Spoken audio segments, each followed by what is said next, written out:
আমার আব্বা নাম হইল জিবাল আহমদ, কাতার অ্যাক্সিডেন্টে মারা গেছেন। আর আমার আব্বালাই হলে দোয়া করবা। আর আমরা অনেক টাকা ঋণ, আমরা 5 ভাই বোন, 3 বোন 2 ভাই, এক ভাই হইল 7 মাস। আর আমার আমার বড় আছে বোন এগো, দুই পরিবার দেখার কেউ নাই। আপনারা সবাই সাহায্য করবা আর আমার আব্বা লাগি দোয়া করবা। এই 5টা পরিবার অত্যন্ত লোকে মর্মাহত। আগের ওই লোকে খুব অসুবিধা অসহায়, আর এখন তো লোকে আরো বেশি লোকে অসহায় হয়ে গেছে। গড় দুইয়া পরিবারে ওই লোকে তার ঘর বানাইছেন সম্পূর্ণ ওই লোকের ঋণের উপরে। আর তো 2-3টা পরিবার ঘরও বানাইছেন না, খুব বাঙ্গা ঋণা করে তারা তা হয়।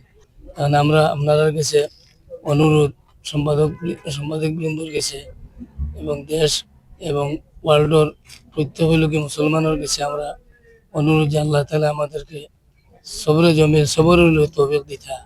আর এই পরিবারের দিকে পরিপূর্ণ সহায়তা দেশ এবং ওয়ার্ল্ডর যত মুসলমান আছেন সবার পক্ষ থেকে সহায়তা এবং দোয়া কামনা করি। আর না আবো তো কোনো কিছু পাইছি না, আবো সামনে যে সময় আর আশা তো আমরা পাইতাম। লাস্ট তো হলো বাংলাদেশ সরকারের খরচে আর সরকারের মাধ্যমে আর প্রবাসী কল্যাণ মন্ত্রণালয়। আজকে আমরা যারা এখানে উপস্থিত আছি তারা আমাদের মতোই যুবক ছিল, তাদের পরিবারের যোগান মিটাতে বিদেশে পাড়ি জমিয়েছিল। আজকে তারা দেশে লাশ হয়ে ফিরছে। আমি তাদের আত্মার মাগফিরাত কামনা করছি। কাকি মারা গেছে, এখন এগুলোর অস্তিত্ব কোনো কিছু নাই। কাতার গেছে 5জন মানুষ তার সাথে মারা গেছে, ও আমার খানারঘাট থানার। এখন তার তো মনে করো বাচ্চা কাচ্চা 5জন আসন, এরপরে তার পরিবারের কোনো কিছু নাই, নিরাকার।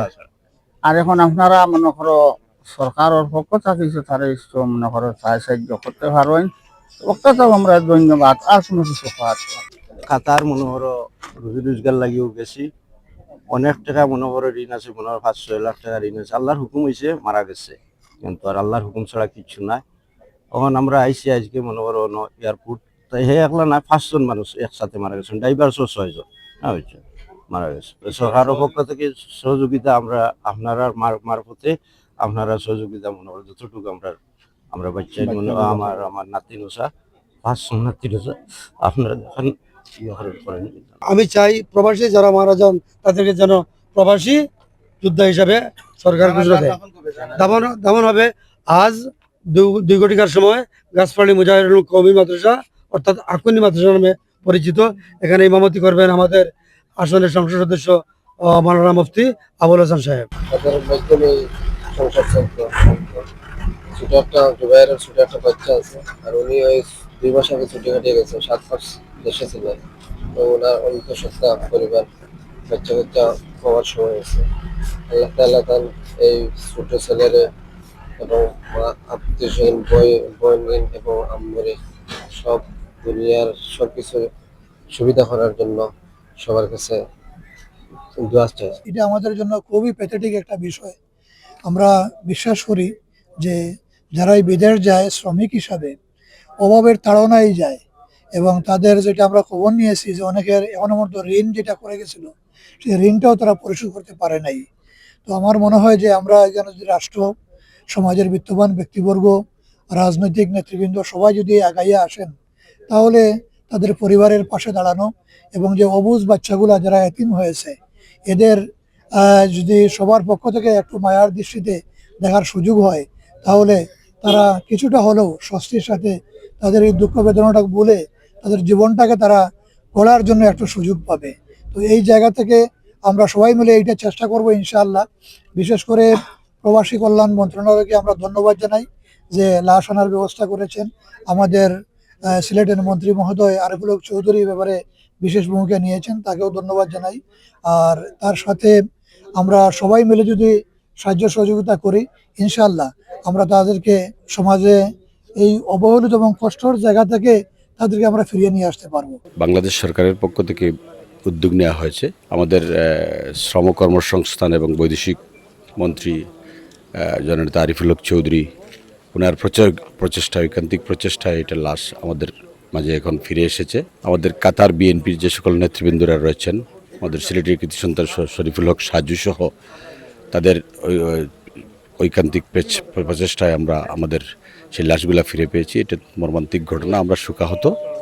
আমরা কানাইঘাট জকিগঞ্জবাসীর পক্ষ থেকে এবং টোটাল সারা বাংলাদেশের মানুষের পক্ষ থেকে আমরা শোকাহত এবং এই ঘটনার জন্য আমরা শোক প্রকাশ করছি। সরকারকে আমরা ধন্যবাদ দিচ্ছি যে লাশগুলো আনার ব্যবস্থা করছে, এখানে ধন্যবাদ দিচ্ছি। পরবর্তী পর্যায়ে শেষ পর্যন্ত লাশগুলো যাতে তাদের বাড়িতে পৌঁছে আত্মীয় স্বজনের কাছে যায় এবং সঠিকভাবে দাফন করা যায়, সেই দিকেও আসলে সরকার সহযোগিতা করবেন আমরা বিশ্বাস করছি। আর ওনাদের জানা যায়, আমি আশা করি সিলেটবাসী যতটুকু পারে সবাই অংশগ্রহণ করবেন। আজকে সরকারিভাবে এই লাশগুলোকে বাড়িতে পৌঁছানোর ব্যবস্থা করা হচ্ছে এবং মাননীয় প্রবাসী কল্যাণ মন্ত্রী তিনি তার কর্মব্যস্ততা এবং ঢাকায় দায়িত্ব থাকার কারণে তিনি সিলেটে আসতে পারেননি। আমাকে তার সেই দায়িত্ব পালন করার জন্য তিনি দায়িত্ব দিয়েছেন যে যাতে এই লাশগুলো যাওয়ার সকল ব্যবস্থা করে দেওয়া হয় এবং প্রত্যেকটা তার বাড়িতে পৌঁছানোর ব্যবস্থা করে দাফনের ব্যবস্থা করার জন্য। আমি বর্তমান সরকারকে ধন্যবাদ জানাই যে এই লাশগুলো তার পৌঁছে দেওয়ার জন্য যে ব্যবস্থা করেছেন, এই জন্য প্রবাসী মন্ত্রণালয়কে আমি ধন্যবাদ জানাই, মাননীয় মন্ত্রী মহোদয়কে ধন্যবাদ জানাই। এবং আল্লাহ তাআলা এই যে দুর্ঘটনা ঘটেছে এই পরিবার যারা রয়েছে, পরিবার পরিজন আত্মীয় স্বজন, তাদেরকে যেন আল্লাহ তাআলা সবরে জামিলের তৌফিক দান করেন। কারণ একটা পরিবার থেকে একজন অভিভাবক হিসেবে যদি একজন প্রবাসী চলে যায়, এই পরিবারের অনেক দুর্ভোগ নেমে আসে। আল্লাহ তাআলা সেগুলো থেকে উত্তরণের পথ বাহির করে দেন এবং তার সুসন্তপ্ত পরিবারকে সবরে জামিলের তৌফিক দান করেন।